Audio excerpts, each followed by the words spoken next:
ഇടവേള ചേച്ചി.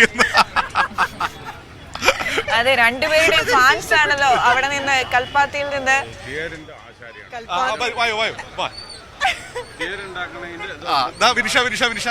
നമ്മുടെ തേരുണ്ടാക്കുന്ന ഇതൊക്കെ നിർമ്മിക്കുന്ന ചേട്ടനുണ്ട്. പേരെന്താ?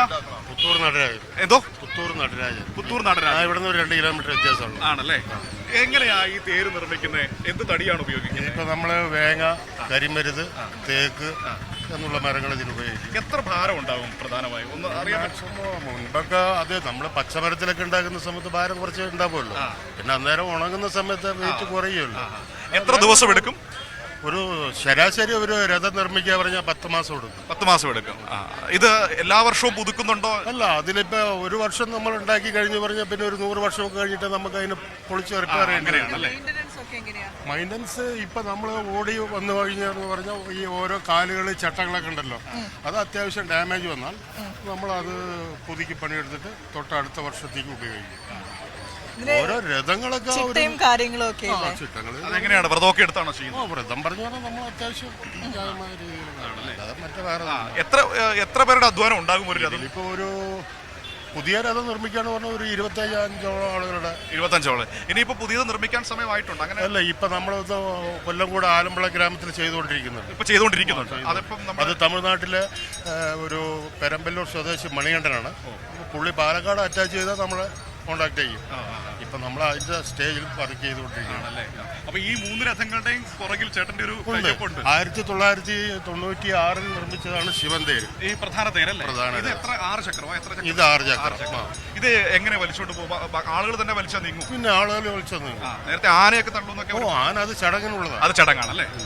പിന്നെ 2012 നിർമ്മിച്ചതാണ് ഈ രഥം, ഗണപതി രഥം. പിന്നെ 2006 നിർമ്മിച്ചതാണ് മുരുകന്റെ രഥം. ഓരോ രഥത്തിനും ഓരോ പ്രത്യേകതകളുണ്ട്. ചിത്രപ്പണികൾ, കൊത്തുപണികൾ, ചിത്രപ്പണി. അതായത് ഏത് ദേവന്മാരാണോ അവരുടെ പിക്ചറായിരിക്കും കൂടുതൽ. ഓരോ മരത്തിലും മാറ്റം വരുമോ? മരത്തിൽ മാറ്റമൊന്നുമില്ല. ചിത്രപ്പണികൾക്ക് മാറ്റമുണ്ട്. അത് കൈകൊണ്ട് കൊത്തിയെടുക്കുക. മിഷൻ വർക്ക് അല്ല. ഇപ്പോഴൊക്കെ മിഷൻ വർക്ക് വന്നിട്ടുണ്ട്. ഇതെല്ലാം ഇപ്പൊ ഉണ്ടാക്കുമ്പോ 99-ലൊക്കെ കൈകൊണ്ട് അല്ലല്ല, ഇത് നമ്മൾ അച്ചമ്പടിയിൽ വെച്ചുണ്ടാക്കിയാണ്. 100 മീറ്ററുള്ള ഇതില് നമുക്ക് ഒത്തിരി ദേവതകളെ കാണാം, സിംഹമുഖം കാണാം, ആന കാണാം. ഇതിപ്പോന്ന് പറഞ്ഞാ നമ്മളെ കുതിരകളൊക്കെ രഥം ഭരിച്ചെടുക്കുക ഒരു സങ്കല്പമാണ്. അതിന്റെ ഒക്കെ സങ്കല്പം തന്നെ. പിന്നെ ദ്വാരപാലകന്മാര്, അതാണ് കാവൽ നിൽക്കുന്നത്. അപ്പോ ഈ കുറച്ചു കഴിഞ്ഞ് ഈ പൂജകൾക്ക് ശേഷം വിഗ്രഹം അവിടെയാണ് വെക്കുക അല്ലേ? അതോടുകൂടിയാണ് അതിനൊരു പിന്നെ രഥാരോഹണം തുടങ്ങും.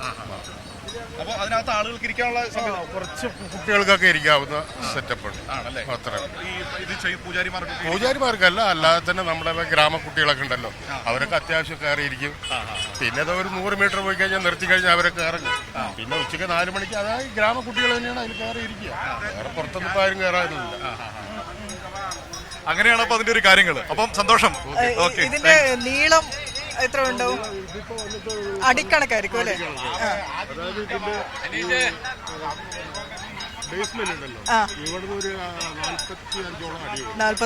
ഇവിടെ എന്താണോ ചേട്ടാ ഇത് വലിക്കുന്ന? ഇവിടെ ഇത് പല്ലക്കിന്റെയാണ്. ഇത് പല്ലക്കിന്റെയാണ്. നമുക്ക് വടം വേറെ ഇടുമ്പോൾ അല്ലേ? ഇത് തോളിൽ വെക്കും? അല്ലല്ല, ഇത് കാള വലിച്ചിട്ട് പോകുന്നതാണ്. അതാണ് ഗോരഥം എന്ന് പറയുന്നത്. അതായത് രഥത്തിന്റെ മുന്നിൽ പോകുന്ന. ഇതിപ്പോ നമ്മൾക്ക് ഇതൊക്കെ കെട്ടാനുള്ള സൗകര്യത്തിന് ഇത് നിർത്തിയിരിക്കുകയാണ്.